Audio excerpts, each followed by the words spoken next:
Good evening, students and parents. Hope you're doing well. This lesson is on prepositional phrases, which is a review lesson.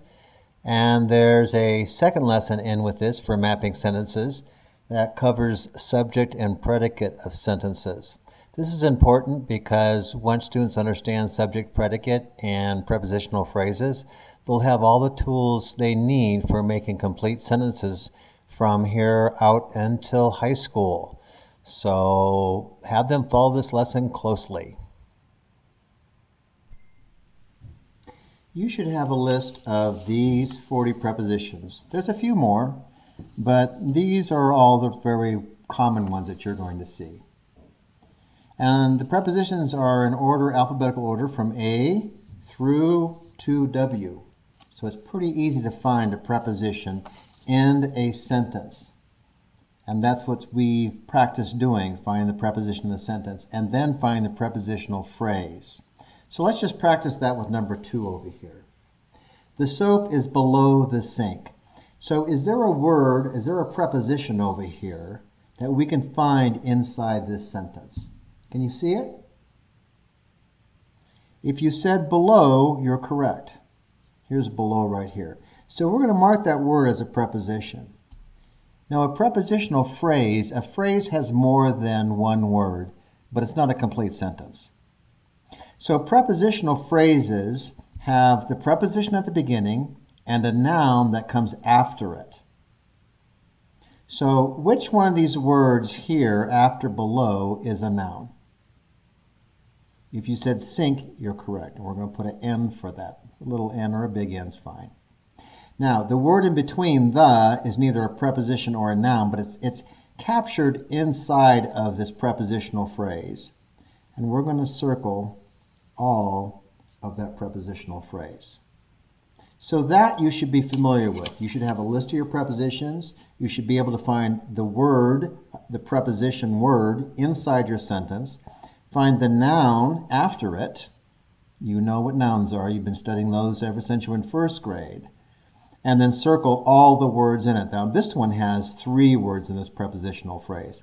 You can have as little as 2, as many as 4 or 5. This one has 3. Now, the next thing we're going to do is we're going to look for the other parts of a sentence. It's called the subject predicate. Now, the subject part of the sentence is, again, a noun. Always a noun from here on out. Always a noun. And the predicate part includes the verb. Now, the verb is the action that's going on in the sentence. And every sentence has a subject, the thing, that is doing the action. And we're going to divide the sentences into 2 parts. So, after you get this done, let's go ahead and read the directions.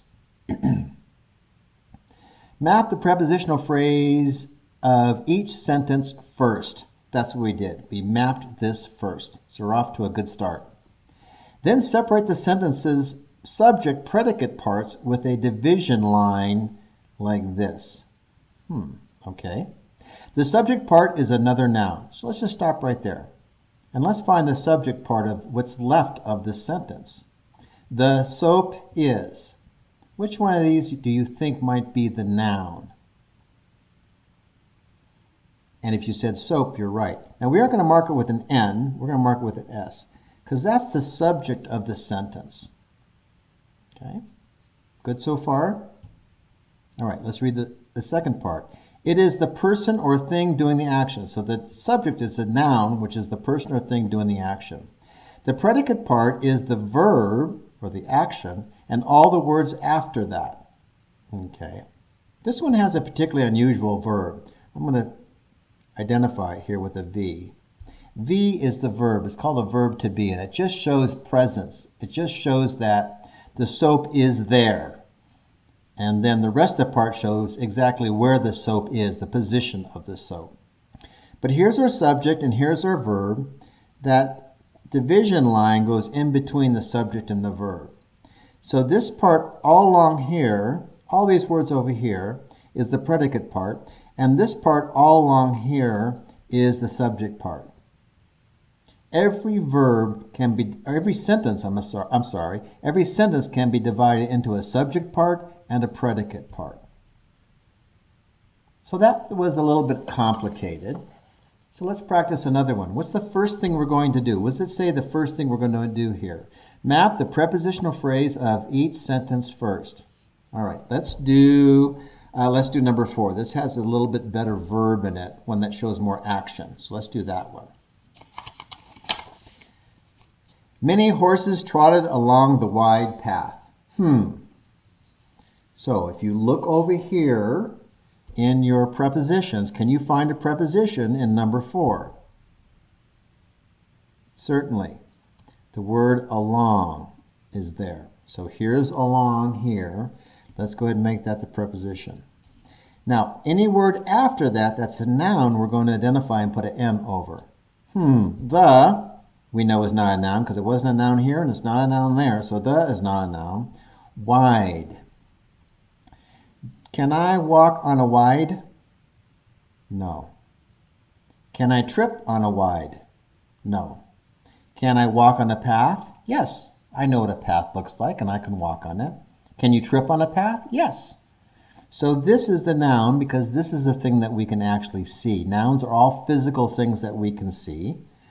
So we're going to put our N over there. And sure enough, this one has 4 words in it. Along the wide path. We're going to get to this wide a little bit later on. For those of you who know, this might be an adjective for path. It tells us a little bit more information about the path. But now we're looking at the subject and predicate. So this part here is the other part we're going to be working with. Many horses trotted. Which one of these do you think is a noun? If you said horses, you're correct. I hope you got that right. But we aren't going to put an N over it. We're going to put an S because this becomes the subject of our sentence. This is the thing doing the action. So these horses are doing what? They trotted. That's going to be our verb. We'll mark that with a verb. So our subject part and our predicate part, we're going to separate with a division line in between. So this part over here, okay, again, is our predicate part. It includes the prepositional phrase. And this part over here is the subject part. That's what makes this a complete sentence. Let's do a couple more just to help out, okay? Let's go down to 8. This one's another kind of confusing one. This one's very difficult. So let's do 8. So again, let's just find our preposition. So we're looking at 8. And do you see a word in our prepositional list that our preposition list that'll you can identify in the sentence? Look closely. If you said except, you're correct. So that's our preposition. We're going to mark it with our P. Which one of these would be the noun? It's a little trickier. It's easy, but it's trickier. You can't see a left and you can't see an early, but you can see a Sandy. This is the name of a person. People are nouns. We can see them. They're physical. So here's our noun. I'm going to put a little N over that. So this becomes a short prepositional phrase. It's just 2 words, the preposition and the noun. So we had one with 3, one with 4, and now one with 2. Now this is where it becomes tricky. Everyone except Sandy left early. So which one of these might be a noun or might be a verb? You can do it either way. If we take this prepositional phrase out, just say everyone left early, what do you think might be the noun and what do you think might be the verb? If you said everyone for the noun, which is going to be our subject, left, that's the action they did, that would be our verb, then you would be correct. Now, where do we divide this sentence in half? Do we divide over here or do you divide over here? That's a very difficult decision to make. And I would accept either way, but we usually divide this part because this part is part of the subject over here, and this part is after the verb. So this has a very short predicate and a very long subject part. Let's do one more that might be a little bit difficult, and the rest are pretty easy. Let's do 18 down here. This looks like the longest sentence. She placed her towel between several bathers. Can you see a preposition in this sentence? The single word that we've identified, that you can identify as a preposition. If you said between, you're correct. So we're going to say there's the preposition. Now we have to find the noun. Between several sunbathers. Well, I've been to the beach and I've never seen the several on a beach. But I have been to the beach and seen sunbathers on the beach. So this must be the noun. So there's my noun. And several goes in between those two words. So I'm going to capture that into my prepositional phrase. Several, again, is an adjective, but we'll come back to that a little bit later on. Now let's look at this part. We're looking for another noun. Now towel is a noun. But there needs to be a verb over here. There's no verb over here. So we can't use that as it. So it would be another noun, you think. If you said she, you're correct. So this is going to be our subject for a sentence. She did what? What action did she do? If you said placed, you're correct. That's a verb. So this one's separated into a very short subject part and a very long predicate part. So here's our predicate part. And here's our subject part. So what makes this difficult is that you never know where you're going to find a preposition or a prepositional phrase. You don't know where you're going to find the subject and the verb part and how long the predicate's going to be and how short the subject's going to be. So that's what makes this exercise particularly challenging. But once you know that, you have the secret for writing complete sentences. Every sentence is going to have a subject and verb part. Every sentence is going to have a subject and predicate part.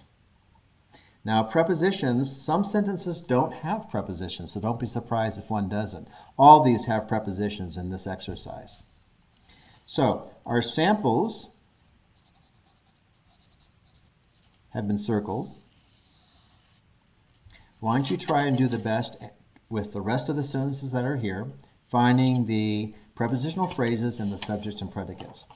Keep this list at home. This is the easiest part, is finding the prepositions. And practice this. If it's difficult, maybe just practice a couple sentences at a time. Maybe have someone help you with one sentence and then you try the next sentence. Good luck.